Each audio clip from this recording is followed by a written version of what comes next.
कर्मयोग 7वां अध्याय मुक्ति। हम पहले कह चुके हैं कि कर्म शब्द कार्य के अतिरिक्त कार्य कारण भाव को भी सूचित करता है। कोई कार्य, कोई विचार जो फल उत्पन्न करता है कर्म कहलाता है। इसलिए कर्म विधान का अर्थ है कार्य कारण संबंध का नियम। यदि कारण रहे तो उसका फल भी अवश्य होगा। इसका व्यतिक्रम कभी हो नहीं सकता। भारतीय दर्शन के अनुसार यह कर्म विधान समस्त जगत पर लागू है। हम जो कुछ देखते हैं, अनुभव करते हैं अथवा जो कुछ कर्म करते हैं वह एक ओर तो पूर्व कर्म का फल है और दूसरी ओर वही कारण होकर अन्य फल उत्पन्न करता है। इसके साथ ही साथ हमें यह भी समझ लेना आवश्यक है कि विधान अथवा नियम शब्द का अर्थ क्या है। मनोविज्ञान की दृष्टि से इसका अर्थ है घटना, श्रेणियों का पुनरावर्तन की ओर प्रवृत्ति। जब हम देखते हैं कि एक घटना के बाद कोई दूसरी घटना होती है अथवा दो घटनाएं साथ ही साथ होती हैं तो हम सोचते हैं कि इस प्रकार सर्वदा ही होता रहेगा। हमारे देश के प्राचीन न्यायिक इसे व्याप्ति कहते हैं। उनके मतानुसार नियम संबंधी हमारी समस्त धारणाएं इसी व्याप्ति के आधार पर होती है। अनेक प्रकार की घटना श्रेणियां अपरिवर्तनीय क्रम से हमारे मन में गुथी हुई रहती हैं। यही कारण है कि कभी कभी किसी विषय का अनुभव करते ही वह तुरंत मन के अंतर्गत अन्य कुछ बातों से संबद्ध हो जाता है। कोई एक भाव अथवा हमारे मनोविज्ञान के अनुसार चित्त में उत्पन्न कोई एक तरंग सदैव उसी प्रकार की अन्य तरंगों को उत्पन्न कर देती है। इसी को भाव योग विधान कहते हैं और कार्य कारण संबंध इसी व्याप्ति नामक योग विधान का एक पहलू मात्र है। अंतर जगत तथा बाह्य जगत दोनों में नियम तत्व अथवा नियम की कल्पना एक ही है और वह है यह आशा रखना कि एक घटना के बाद दूसरी एक विशिष्ट घटना होगी और इस क्रम परंपरा की पुनरावृत्ति होती रहेगी। यदि ऐसा हो तो फिर वास्तव में प्रकृति में कोई नियम नहीं है। कार्यतः यह कहना भूल होगी कि पृथ्वी में गुरुत्वाकर्षण शक्ति है अथवा पृथ्वी के किसी स्थान में कोई नियम विद्यमान है। हमारा मन जिस प्रणाली से कुछ घटना श्रेणियों की धारणा करता है उस प्रणाली को ही हम नियम कहते हैं और यह हमारे मन में ही स्थित है। मान लो कुछ घटनाएं एक के बाद दूसरी अथवा एक साथ घटी।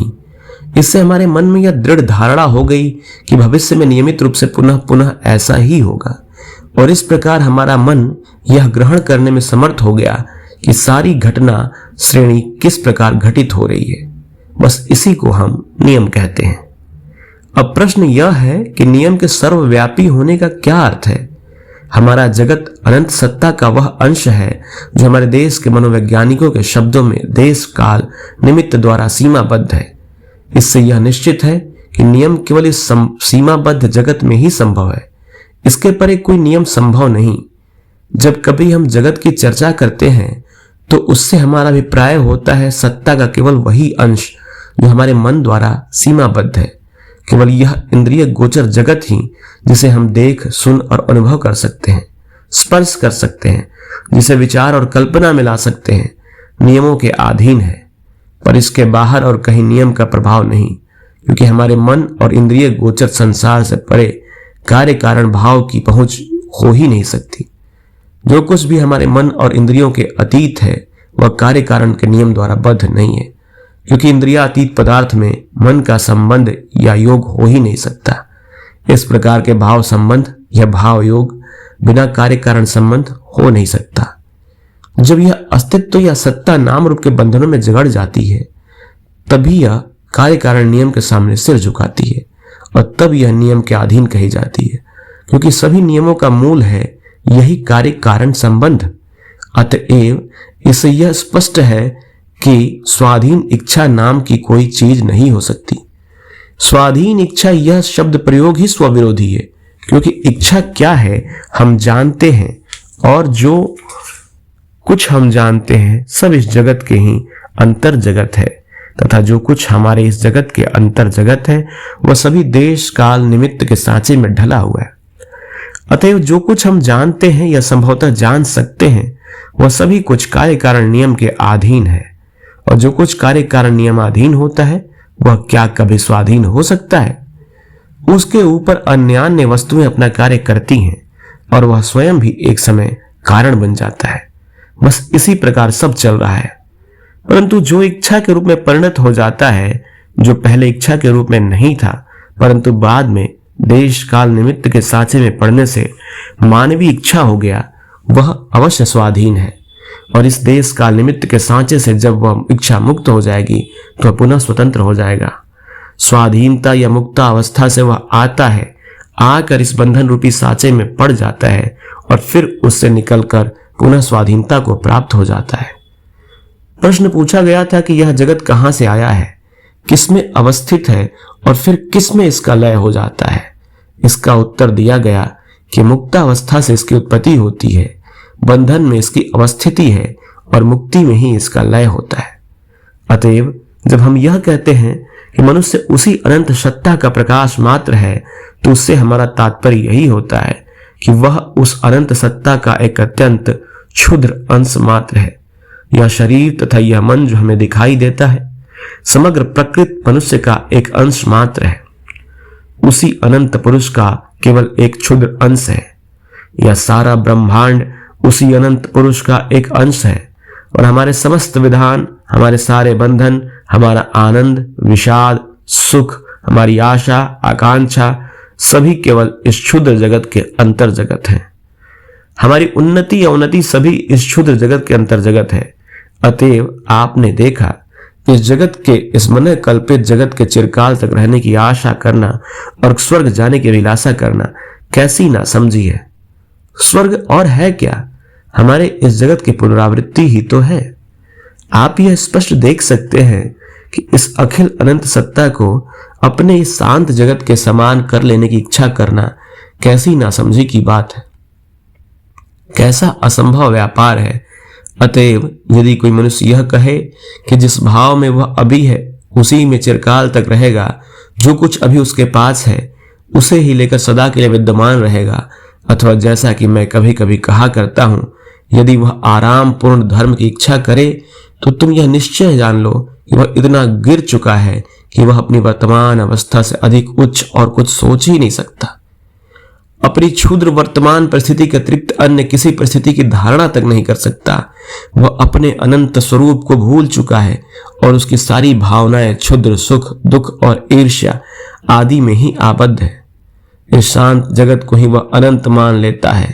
केवल इतना ही नहीं, वह इस अज्ञान को किसी भी हालत में छोड़ना नहीं चाहता। एक जोक के समान वह इस जीवन से चिपका रहता है। प्राण भले ही चले जाएं, पर वह यह तृष्णा कभी नहीं छोड़ेगा। हमारे इस छोटे से ज्ञात संसार के बाहर कौन जाने और भी कितने असंख्य प्रकार के सुख दुख, जीव जंतु, विधि विधान, उन्नति के नियम और कार्य कारण संबंध विद्यमान है। पर उससे क्या, आखिर वे सब भी तो हमारी अनंत प्रकृति की केवल एक भाग मात्र ही है। मुक्ति लाभ करने के लिए हमें इस ससीम विश्व के परे जाना होगा। मुक्ति यहां प्राप्त नहीं हो सकती। पूर्ण साम्यावस्था का लाभ, अथवा ईसाई लोग जिसे बुद्धि से अतीत शांति कहते हैं, उसकी प्राप्ति इस जगत में नहीं हो सकती, और न स्वर्ग में ही अथवा न किसी ऐसे स्थान में ही जहां हमारे मन और विचार जा सकते हैं, जहां हम इंद्रियों द्वारा किसी प्रकार का अनुभव प्राप्त कर सकते हैं, अथवा जहां हमारी कल्पना शक्ति काम कर सकती है। इस प्रकार के किसी भी स्थान में हमें मुक्ति प्राप्त नहीं हो सकती, क्योंकि ऐसे सब स्थान निश्चय ही हमारे जगत के अंतर्गत होंगे, और यह जगत तो देश काल और निमित्त के बंधनों से जकड़ा हुआ है। संभव है कुछ ऐसे भी स्थान हो जो हमारी इस पृथ्वी की अपेक्षा अधिक सूक्ष्म हो, वहां के सुख भोग यहां से अधिक उत्कट हो, परंतु वे स्थान भी तो हमारे विश्व के ही अंतर जगत होंगे और इसी कारण नियमों की सीमा के भीतर भी होंगे। अतएव हमें इस विश्व के परे जाना होगा, और वास्तव में सच्चा धर्म तो वहां आरंभ होता है जहां इस क्षुद्र जगत का अंत हो जाता है। वहां इन छोटे छोटे दुख और सुख का ज्ञान का अंत हो जाता है। जब तक हम जीवन के प्रति इस तृष्णा को नहीं छोड़ते, इन क्षणभंगुर विषयों के प्रति अपनी प्रबल आसक्ति का त्याग नहीं करते, तब तक इस जगत से अतीत उस असीम मुक्ति की एक झलक भी पाने की आशा करना व्यर्थ है। बंधन से मुक्त होने का एकमात्र उपाय है सारे नियमों के बाहर चले जाना, कार्य कारण श्रृंखला के बाहर हो जाना। किंतु इस संसार के प्रति आसक्ति का त्याग करना बड़ा कठिन है। बहुत ही थोड़े लोग ऐसा कर पाते हैं। हमारे शास्त्रों में इसके लिए दो मार्ग बताए गए हैं। एक नेति नेति, यह नहीं है, यह नहीं है कहलाता है। दूसरा इति इति। पहला मार्ग निवृत्ति का है, जिसमें नेति नेति करते हुए सर्वस्व का त्याग करना पड़ता है। दूसरा मार्ग प्रवृत्ति का है, जिसमें इति इति करते हुए सब वस्तुओं का भोग करके फिर उनका त्याग किया जाता है। निवृत्ति मार्ग अत्यंत कठिन है। यह केवल प्रबल इच्छा शक्ति संपन्न तथा विशेष उन्नत महापुरुषों के लिए ही साध्य है। उनके कहने भर की देर है, नहीं मुझे यह नहीं चाहिए, कि बस उनका शरीर और मन तुरंत उनकी आज्ञा का पालन करता है और वे संसार के बाहर चले जाते हैं। परंतु ऐसे लोग बहुत ही दुर्लभ हैं। यही कारण है कि अधिकांश लोग प्रवृत्ति मार्ग ग्रहण करते हैं। इसमें उन्हें संसार में से ही होकर जाना पड़ता है और इन बंधनों को तोड़ने के लिए इन बंधनों की सहायता लेनी पड़ती है। यह भी एक प्रकार का त्याग है। अंतर इतना है कि यह धीरे धीरे क्रमशः सब पदार्थों को जानकर उनका भोग करके इस प्रकार संबंध में अनुभव लाभ प्राप्त करके होता है। अनासक्ति के प्रथमोक्त मार्ग का साधन है विचार और दूसरे का कर्म। प्रथम मार्ग ज्ञान योगी का है, वह सभी कर्मों का त्याग करता है। दूसरा मार्ग कर्म योगी का है, उसे निरंतर कर्म करते ही रहना पड़ता है। इस जगत में प्रत्येक मनुष्य को कर्म करना ही पड़ेगा। केवल वही व्यक्ति कर्म से परे है जो संपूर्ण रूप से आत्म तृप्त है, जिसे आत्मा के अतिरिक्त अन्य कोई भी कामना नहीं, जिसका मन आत्मा को छोड़ा अन्यत्र कहीं भी गमन नहीं करता, जिसके लिए आत्मा ही सर्वस्व है। शेष सभी व्यक्तियों को तो कर्म अवश्य करना पड़ेगा। जिस प्रकार एक जल स्रोत स्वाधीन भाव से बहते बहते किसी गड्ढे में गिरकर एक भंवर का रूप धारण कर लेता है और उस भंवर में कुछ देर चक्कर काटने के बाद पुनः एक उन्मुक्त स्रोत के रूप में बाहर आकर अनिर्बंध रूप से बह निकलता है, उसी प्रकार यह मनुष्य जीवन भी है। यह भी भंवर में पड़ जाता है। नाम रूपात्मक जगत में पड़कर कुछ समय तक गोता खाते हुए चिल्लाता है, यह मेरा बाप, यह मेरी माँ, यह मेरा भाई, यह मेरा नाम, यह मेरा यश आदि आदि। फिर अंत में बाहर निकलकर पुनः अपना मुक्त भाव प्राप्त कर लेता है। समस्त संसार का यही हाल है। हम चाहे जानते हो या ना जानते हो, ज्ञानवश या अज्ञानवश, हम सभी संसार स्वप्न से होश में आने का यत्न कर रहे हैं। मनुष्य का सांसारिक अनुभव इसीलिए है कि वह इस जगत के भंवर से बाहर निकाल दे। तो फिर कर्मयोग क्या है? कर्म के रहस्य का ज्ञान। हम देखते हैं कि सारा संसार कर्म में रत है। यह सब किस लिए है? मुक्ति लाभ के लिए, स्वाधीनता के लिए। एक छोटे परमाणु से लेकर सर्वोच्च प्राणी तक सभी ज्ञानवश और अज्ञानवश एक ही उद्देश्य के लिए कार्य कर रहे हैं, और वह है शारीरिक स्वाधीनता, मानसिक स्वाधीनता, आध्यात्मिक स्वाधीनता। सभी पदार्थ निरंतर स्वाधीनता पाने की चेष्टा कर रहे हैं, बंधन से मुक्त होने का प्रयत्न कर रहे हैं। कहा जाता है कि सारा जगत केंद्राभिमुखी और केंद्रापसारी शक्तियों की क्रीड़ा भूमि है। संसार में इधर उधर धक्के खाकर तथा बहुत समय तक चोटें सहकर फिर प्रकृति तत्व को जानने की अपेक्षा हमें कर्मयोग द्वारा सहज ही कर्म का रहस्य, कर्म की पद्धति तथा अल्प परिश्रम द्वारा अधिक कार्य करने की रीति ज्ञात हो जाती है। कर्मयोग कर्म की एक विद्या ही बना लेता है। इस विद्या द्वारा तुम यह जान सकते हो कि संसार के समस्त कार्यों का सद्व्यवहार किस प्रकार करना चाहिए। कर्म तो अवश्यम भावी है, करना ही पड़ेगा, किंतु सर्वोच्च ध्येय को सम्मुख रखकर कार्य करो। कर्मयोग हमें इस बात पर विवश कर देता है कि यह दुनिया केवल 2 दिन की है, इसमें से होकर हमें गुजरना ही होगा, किंतु मुक्ति इसके भीतर नहीं है। इसके लिए तो हमें संसार से परे जाना होगा। संसार से परे जाने के इस मार्ग को प्राप्त करने के लिए हमें धीरे धीरे परंतु दृढ़ पगों से इसी संसार में से होकर जाना पड़ेगा। कर्मयोग क्या कहता है? वो कहता है कि तुम निरंतर कर्म करो, परंतु कर्म में आसक्ति का त्याग कर दो। अपने को किसी भी विषय के साथ एक मत कर डालो। अपने मन को सदैव स्वाधीन रखो। संसार में तुम्हें जो सुख दुख दिखाई देते हैं वे तो विश्व के अवश्यंभावी व्यापार हैं। दारिद्र्य, संपत्ति, सुख, ये सब क्षणभंगुर है। वास्तव में हमारे प्राकृतिक स्वभाव से इनका कोई संबंध नहीं है। हमारा प्रकृति स्वरूप तो सुख और दुख से एकदम परे है, प्रत्यक्ष और कल्पना गोचर विषयों के बिल्कुल अधीन। परंतु फिर भी हमें निरंतर कर्म करते रहना चाहिए। क्लेश आसक्ति से ही उत्पन्न होता है, कर्म से नहीं। जो जो हम अपने कर्म से अपने आप को एक कर डालते हैं, त्यों ही क्लेश उत्पन्न होता है। परंतु यदि हम अपने को उससे पृथक रखें तो हमें वह क्लेश छू तक नहीं सकता। यदि किसी दूसरे मनुष्य का कोई सुंदर चित्र जल जाता है तो देखने वाले व्यक्ति को कोई दुख नहीं होता, परंतु यदि उसका अपना चित्र जल जाए तो उसे कितना दुख होता है।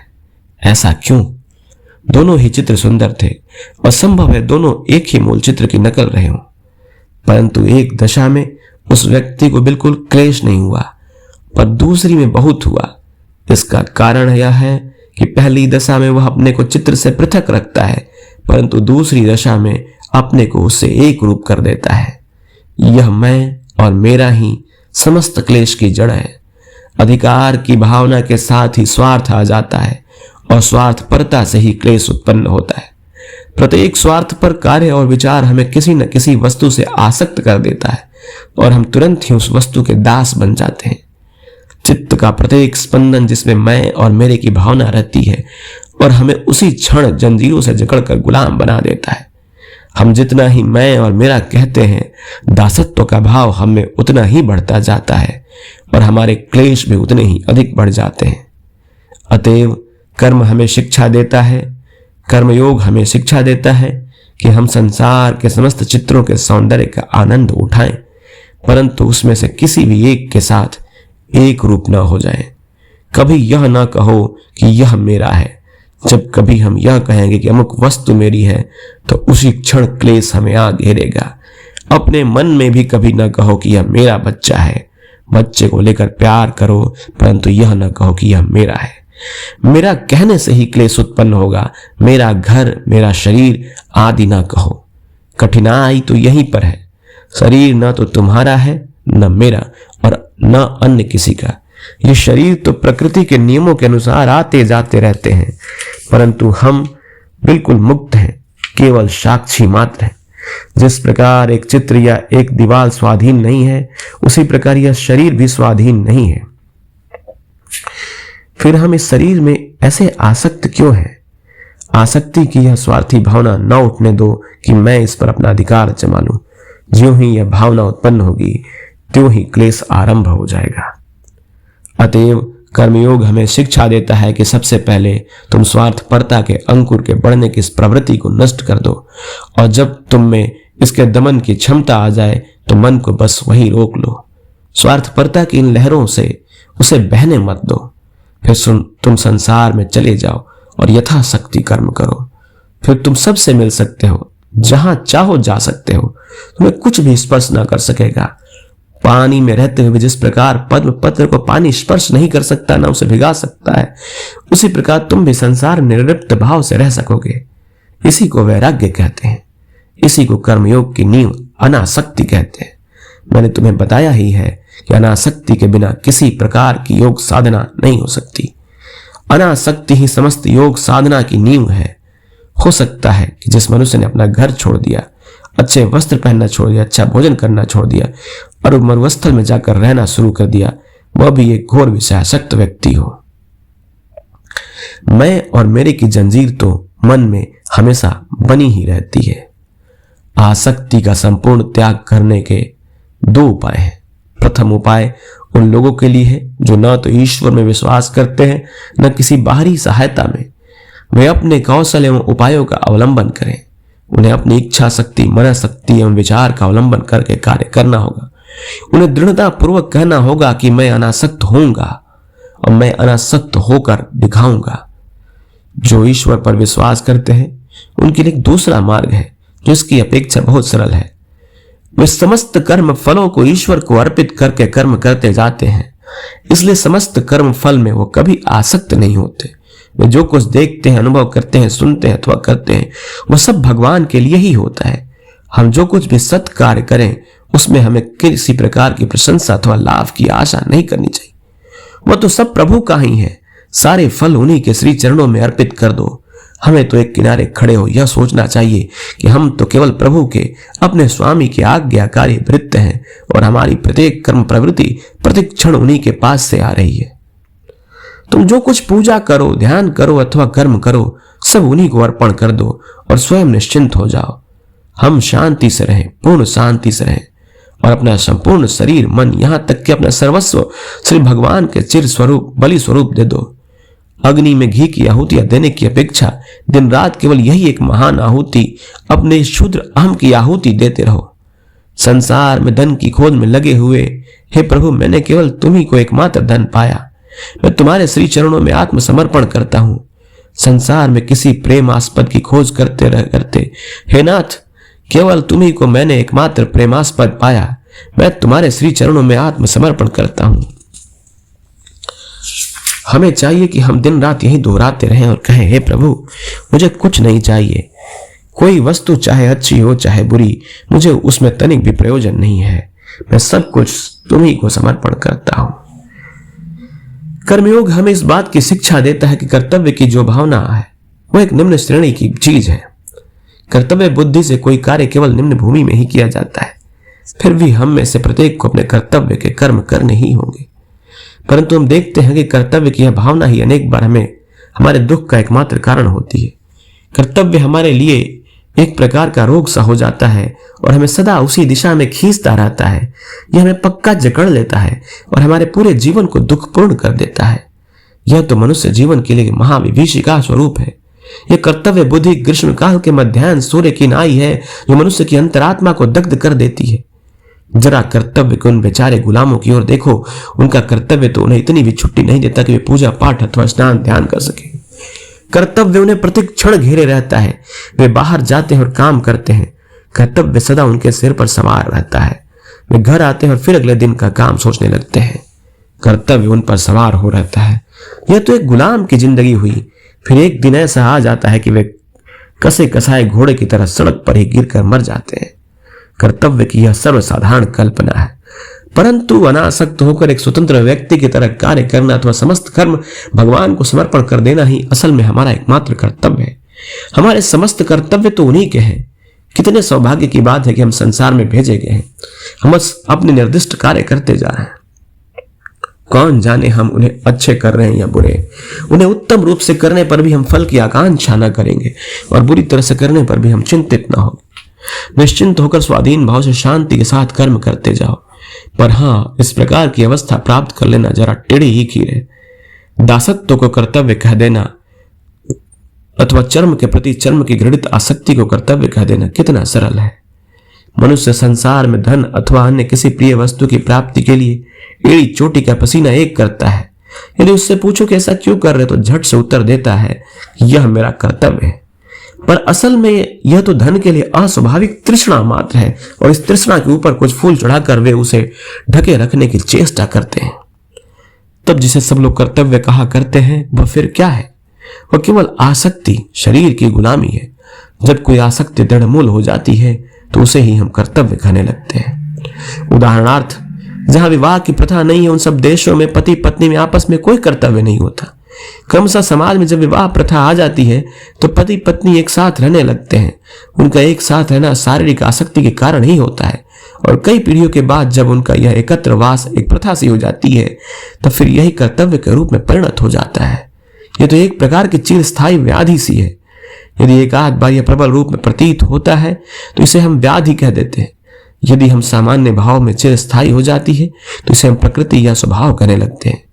जो भी हो, पर वह एक रोग है।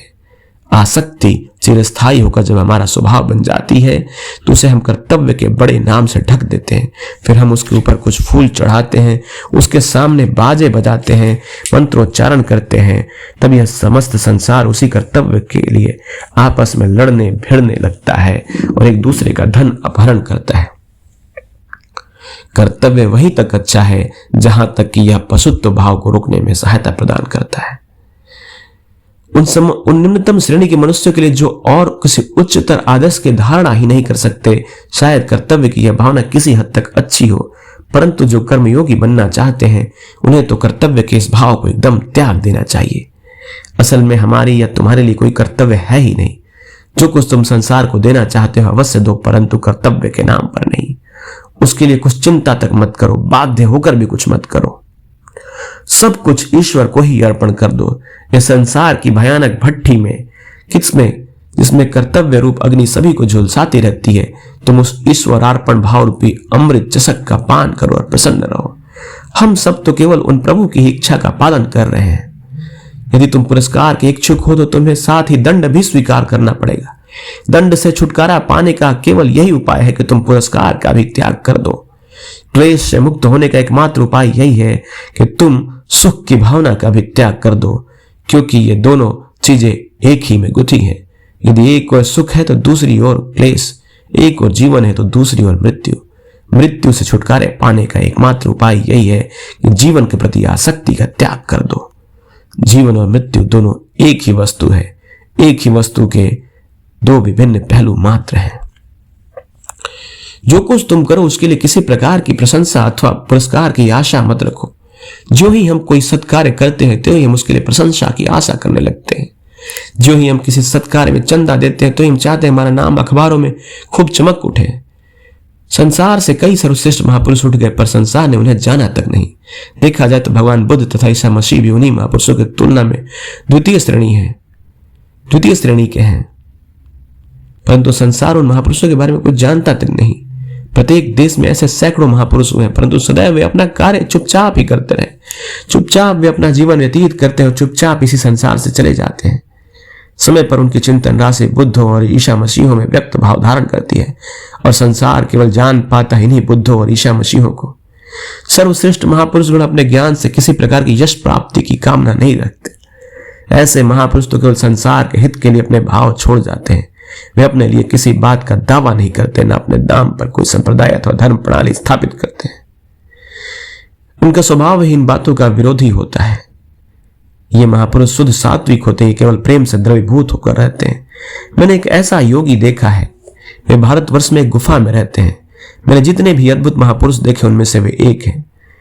वे अपना मैंपन यहां तक कि खो चुके हैं कि उनमें से मनुष्य भाव बिल्कुल निकल गया है और उनके हृदय पर केवल ईश्वरीय भाव ने संपूर्ण रूप से अधिकार जमा लिया। यदि कोई प्राणी उनके हाथ में काट लेता है तो दूसरा हाथ भी दे देते हैं और कहते हैं यह तो प्रभु की इच्छा है। उनके लिए जो कुछ भी उनके पास आता है सब प्रभु से ही आता है। वे अपने को लोगों के सामने प्रकट नहीं करते, परंतु फिर भी वे प्रेम तथा मधुर एवं सत्य भाव के प्रसराव पूर्ण स्वरूप हैं। इसके बाद वे लोग भी हैं जिनमें अपेक्षाकृत अधिक रजा शक्ति होती है। वे सिद्ध महापुरुषों के भाव को ग्रहण करके फिर उनका संसार में प्रचार करते हैं। सर्वश्रेष्ठ महापुरुष गण सत्य एवं उदात्त भाव का संग्रह करते हुए ये दूसरे बुद्ध तथा ईसा मसीह जैसे एक स्थान से दूसरे स्थान जाकर भ्रमण करके उनका प्रचार करते हैं। वे अपने को निरंतर यही कहते आए हैं कि वे 25वें बुद्ध थे। गौतम बुद्ध के जीवन चरित्र में हम पाते हैं कि वे अपने को निरंतर यही कहते आए हैं कि वे 25वें बुद्ध थे। उनके पहले के 24 बुद्धों के इतिहास का हमें कोई ज्ञान नहीं, परंतु फिर भी यह निश्चित है कि वे हमारे ऐतिहासिक बुद्ध अवश्य ही हैं। उन बुद्धों द्वारा डाली हुई भित्ति पर ही अपना धर्म प्रसाद निर्माण कर गए हैं। सर्वश्रेष्ठ महापुरुष गण शांत, नीरव एवं अपरिचित होते हैं। विचार की प्रचंड शक्ति से वे भली भांति परिचित रहते हैं। उनमें दृढ़ विश्वास होता है कि यदि वे किसी पर्वत से गुफा में जाकर उसके द्वार बंद करके केवल 4-5 सद्विचारों का ही मनन करे संसार से चल बसे तो वे 4-5 विचार ही अनंत काल तक विश्व में व्याप्त रहते हैं। हमें तो उनके सामने सश्रम सभ्रम नतमस्तक खड़े होकर केवल यही करना चाहिए, आपकी इच्छा पूर्ण हो। सर्वश्रेष्ठ पुरुष तो कार्य कर ही नहीं सकते क्योंकि उनमें किसी प्रकार की आसक्ति नहीं होती। जो आत्मा में ही आनंद करते हैं, जो आत्मा में ही तृप्त रहते हैं और जो आत्मा के साथ सदा के लिए एक हो गए हैं, उनके लिए कोई कर्म विशेष नहीं रह जाता। यही सर्वश्रेष्ठ मानव है। इनके अतिरिक्त अन्य सभी को कर्म करना पड़ेगा। असल में वह हम बिल्कुल नहीं कर सकते। संसार रूपी इस शिक्षालय में परोपकार के इन कार्यों द्वारा तो हम केवल अपनी ही सहायता करते। कर्म करने का यही सच्चा दृष्टिकोण है। इस विश्व में हम तुम जैसे लाखों लोग मन ही मन सोचा करते कि हम एक महान व्यक्ति हैं, परंतु एक दिन हमारी मौत हो जाती है और बस 5 मिनट बाद ही संसार हमें भूल जाता है। किंतु ईश्वर का जीवन अनंत है। यदि इस सर्वशक्तिमान प्रभु की इच्छा न हो तो एक क्षण के लिए भी कौन जीवित रह सकता है, एक क्षण के लिए भी कौन सांस ले सकता है। वे ही सतत कर्मशील विधाता हैं। समस्त शक्ति उन्हीं की है, उन्हीं की आज्ञावर्तिनी है। उन्हीं की आज्ञा से वायु चलती है, सूर्य प्रकाशित होता है, पृथ्वी अवस्थित है और मृत्यु इस संसार में विचरण करती है। वे ही सब कुछ है। हम तो उनकी केवल उपासना मात्र कर सकते हैं। कर्मों के समस्त फलों को त्याग दो, भले के लिए ही भला करो, तभी पूर्ण अनासक्ति प्राप्त होगी, तब हृदय ग्रंथि छिन्न हो जाएगी और हम पूर्ण मुक्ति प्राप्त कर लेंगे। यह मुक्ति ही वास्तव में कर्म योग का लक्ष्य है। इति समाप्तम।